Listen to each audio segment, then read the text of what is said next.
Sio siri habari zake nuru utapaka. Isa ni mwezi wa kutakasika. Zairi shahiri masiku ya ibada. Habadani na mabaya pasina kushika. Na imekimbizwa kufuru tushike alo halali. Na mema ya kubebana kwa jalali. Na imetangulizwa nuru kwa neema mbalimbali. Tujikurubishe vema kila hali kwa Ramadhani.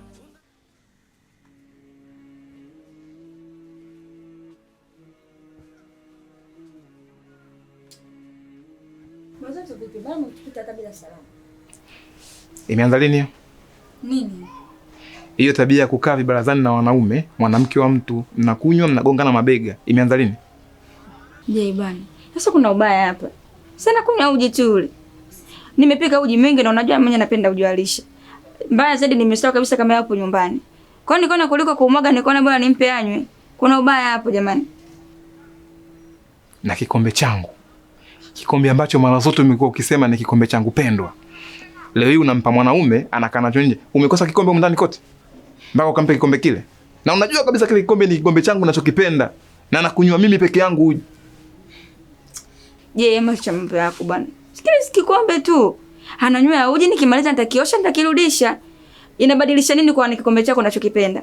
Cha kwangu, si ni cha kwangu. Najua cha kwako. Kitaosha kitarudishwa kabatini na utakitumia ukirudi. Kwa nini mtu mwingine? Kwa nini? Je, unajua umefunga. Unachokifanya itaharibu saumu yako. Hebu acha wivu basi. Sawa.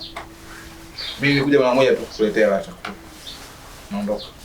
Wao ukae. Baadaye, karibu saumu.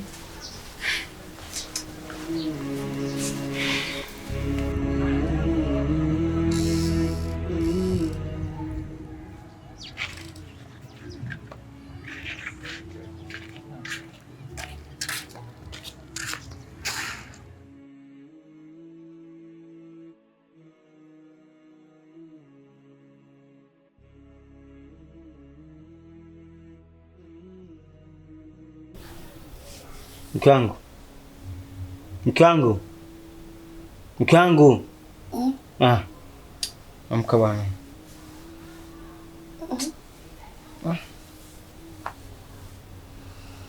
Nasikia? Mume wangu. Amka, mbona mvivu wewe?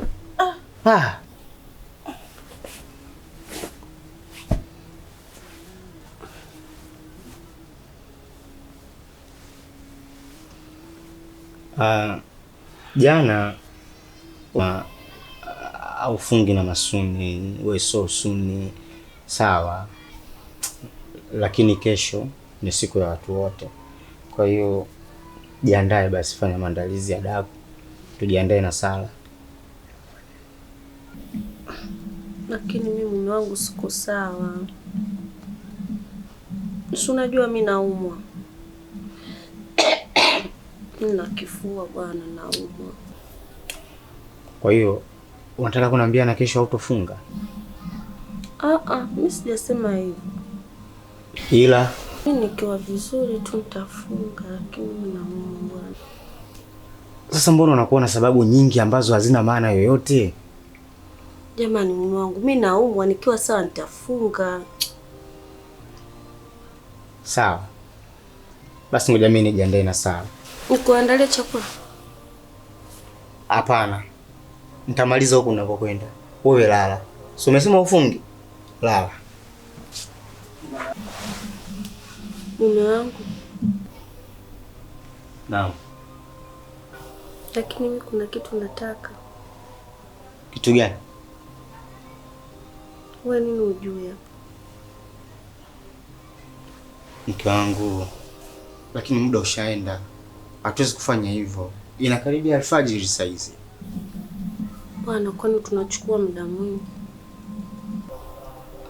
Hata kama, lakini muda wa swala unakaribia. Njoo bwana. Mke wangu. Mke wangu, lakini muda uturuhusu. Bwana, mshukuru. So vizuri mke wangu hivyo.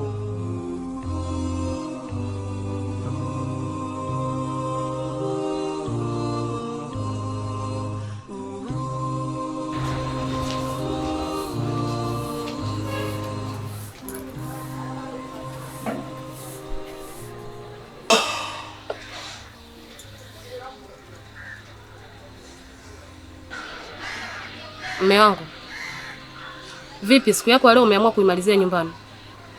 Ina maana hautoenda studio?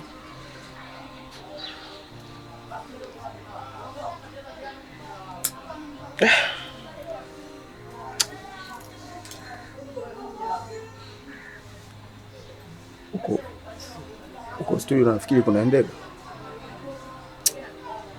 Yaani hapa mimi ni hoi.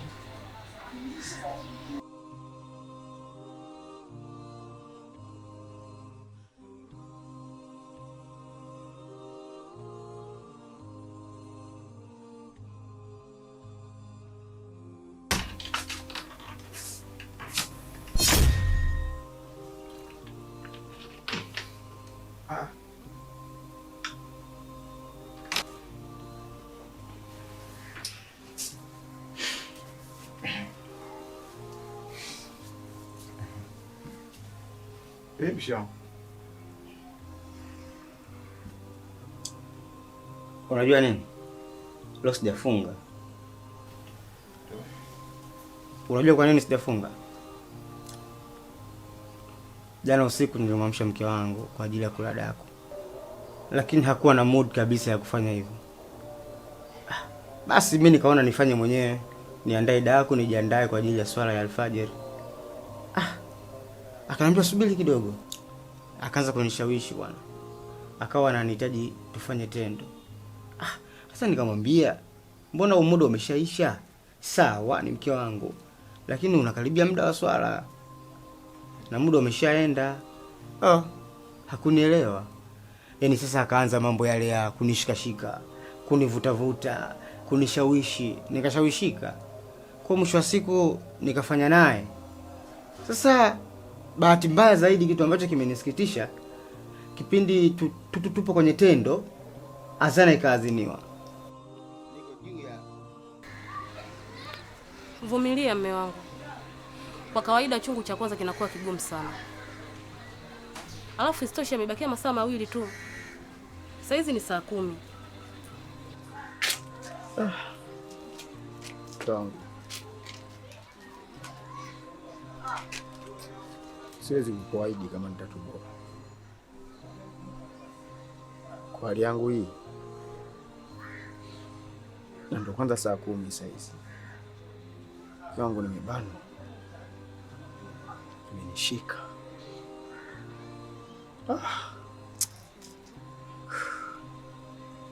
Hivi unajua nakuamini sana. Jitahidi mume wangu, nina imani utafika. Sawa. Kwa hiyo imenifanya leo nisifunge. Sasa sijui hii kimaana itakuwa imekaaje. Hata kama ningekuwa mimi nisingefunga leo. Unajua hizi changamoto tunazoziishi zinachagizwa sana na ufinyu wa elimu ya dini tulionao.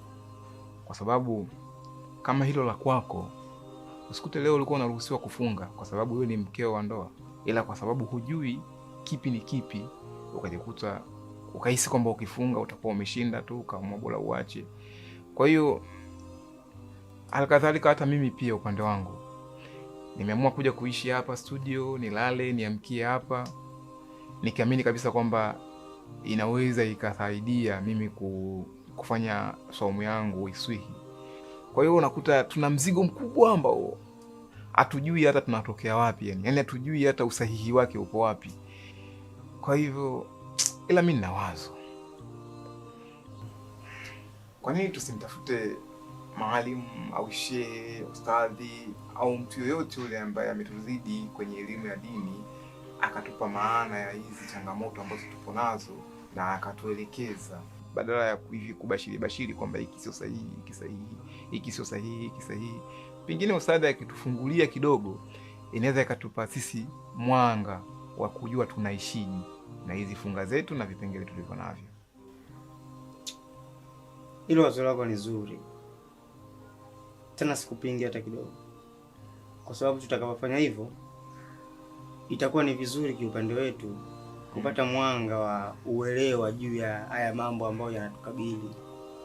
Huenda tukawa tunafunga lakini saumu zetu zinakuwa batili kwa sababu hatujajua mifumo ya kidini ipoje katika swala hila. Sahihi.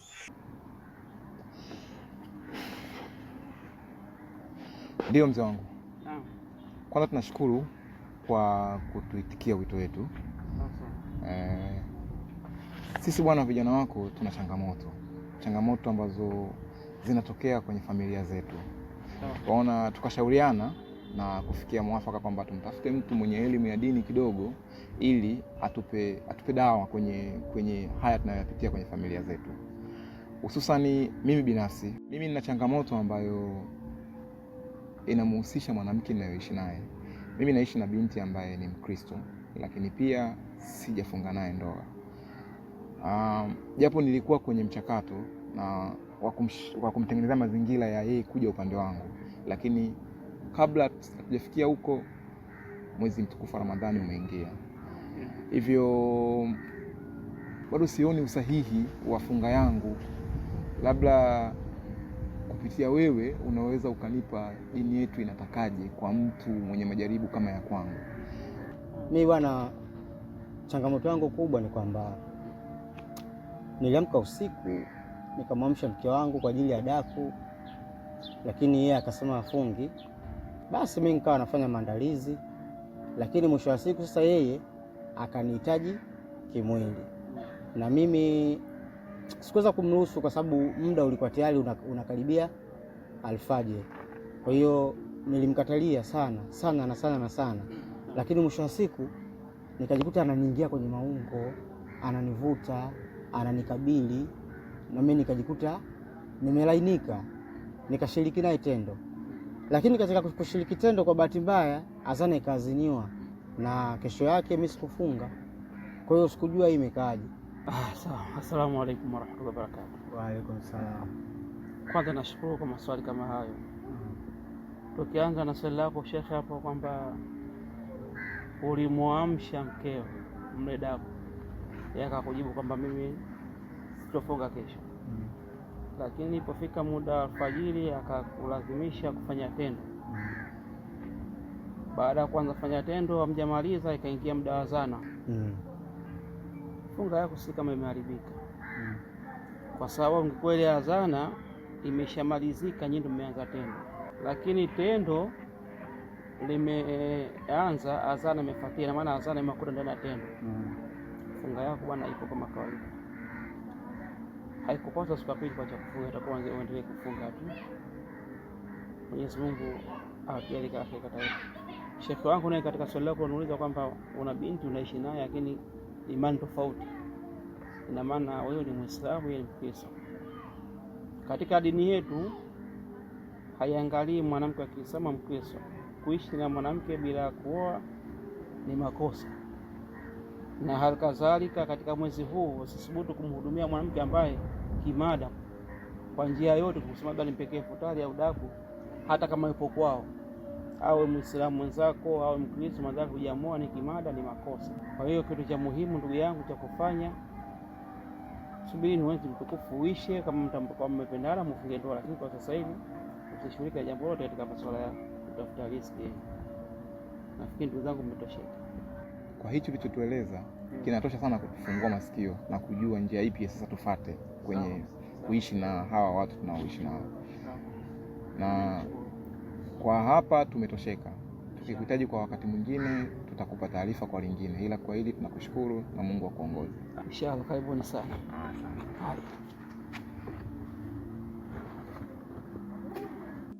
ndani na mabaya pasina kushika, na imekimbizwa kufuru, tushike yalo halali na mema ya kubebana kwa jalali, na imetangulizwa nuru kwa neema mbali